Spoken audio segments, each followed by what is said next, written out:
మీరు సహకరించలేదని నేను అడుగుతా ఉన్నా. కాబట్టి రెచ్చగొట్టే మాటలు కాకుండా వాళ్ళ సమస్యలు ఏమైనా ఉంటే మాట్లాడితే బాగుంటుంది. అదేవిధంగా బస్సుల పట్ల మీ వైఖరి కూడా స్పష్టం చేయండి. ఫ్రీ బస్ పెట్టాలా వద్దా?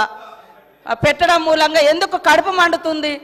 ఇవాళ మరి గవర్నమెంట్ హాస్పిటల్స్లలో కూడా ఫెసిలిటీస్ పెంచుతున్నాం, దాంతో ప్రైవేట్ హాస్పిటల్స్ నడవకుండా అయిపోయే పరిస్థితి వస్తుంది. అప్పుడు కూడా బాధపడతారా ప్రైవేట్ హాస్పిటళ్ళ కోసం?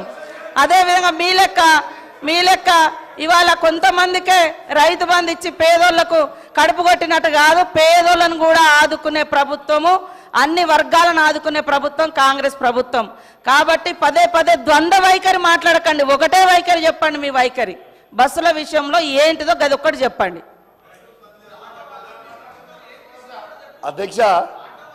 అధ్యక్ష పాపం మంత్రి గారికి తెలియదు అధ్యక్ష. దాదాపు ట్రాన్స్పోర్ట్లో ఉన్న ప్రతి డ్రైవర్కి కేసీఆర్ గారి నాయకత్వంలో 10 లక్షల మందికి 5 లక్షల ఇన్సూరెన్స్ చేసినాం అధ్యక్ష. పాపం మంత్రి గారికి నాలెడ్జ్ లేకపోవచ్చు. రెండోది అధ్యక్ష ఒక్క నిమిషం అధ్యక్ష, ఆటో డ్రైవర్లతో సహా చేసినాము. కౌశిక్ రెడ్డి గారు అడిగితే దానికి వివరణ నాలెడ్జ్ లేదంటే ఏంటి అధ్యక్ష వారు మాట్లాడేది? మహిళా మంత్రి అంటే ఇంత చులకనగా మాట్లాడితే ఎట్లా అధ్యక్ష? మా మంత్రి గారు ఏమన్నారు అధ్యక్ష ఇక్కడ వారు మాట వెనక్కి తీసుకొని మా మంత్రి గారు క్షమాపణ చెప్పాలి. నేను ఒకటి మహిళా తల్లందరూ కూడా క్షమాపణ చెప్పాలి. ఆయన లాగా నాకు దురహంకారమైనటువంటి నాలెడ్జ్ లేదు సార్. నాకు నాలెడ్జే ఉంది, సబ్జెక్ట్ వారుగానే ఉన్నది. కానీ ఆయన లెక్క దురహంకారమైనటువంటి నాలెడ్జి లేకుంటే ఓట్ల కోసం చస్తా అని బ్లాక్మెయిల్ చేసే నాలెడ్జి నాకు లేదు సార్. కాబట్టి ఆటో డ్రైవర్లు అనేక మంది గత ప్రభుత్వంలో ఇబ్బంది పడ్డమాట వాస్తవం. ఇవాళ మా పథకానికి ఆటో డ్రైవర్లకు అడ్డం పెట్టడం ఇది కరెక్ట్ కాదు. ఇది మహిళల కోసం పెట్టినటువంటి పథకం. కాబట్టి నీ దురహంకారం మాటలు మానుకో కౌశిక్ రెడ్డి. నీలాంటి దుర్మార్గపు నాలెడ్జ్ నాకు లేదు. నేను కరెక్ట్ ప్రజల కోసం ఆలోచించే నాలెడ్జే నా దగ్గర ఉంది. కౌశిక్ రెడ్డి గారు దయచేసి హౌస్ ఆర్డర్ లో పెట్టండి అధ్యక్ష. కౌశిక్ రెడ్డి గారు కౌశిక్ రెడ్డి గారు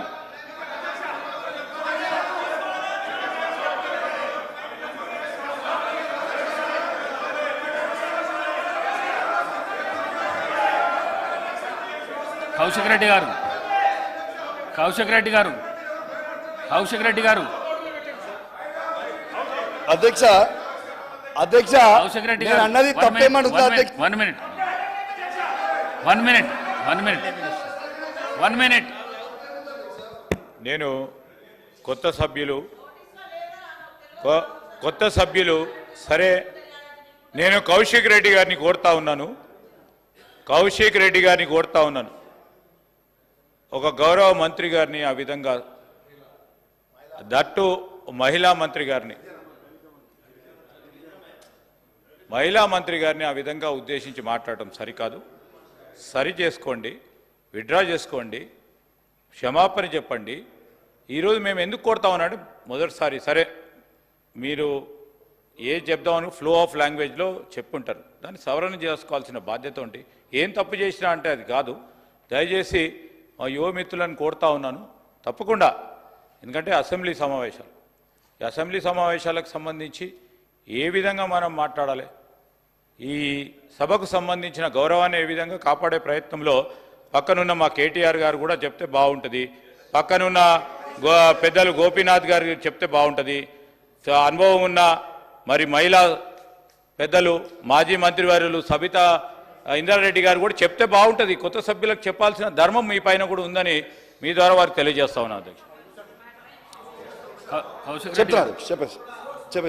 అధ్యక్ష నేను ఒక్క మాట మీరు ఎట్లా కనిపిస్తున్నారు చేరుకు మీరు ఎట్లా కనిపిస్తున్నారంటే యుద్ధానికి పోతారు చూడు, అట్లా కనిపిస్తున్నారు. మీరు చేతులు గీతులు కిందికి దించి మంచిగా నీట్గా ఇది చేసి చెప్తే మంచిగా మహిళా మంత్రికి క్షమాపణ చెప్పండి. చెప్పండి. ఓకే అధ్యక్ష పర్వాలేదు. I withdraw my words. If మహిళా మంత్రి గారికి ఏమైనా బాధ కలిగించుంటే ఐ విత్డ్రా మై వర్డ్స్.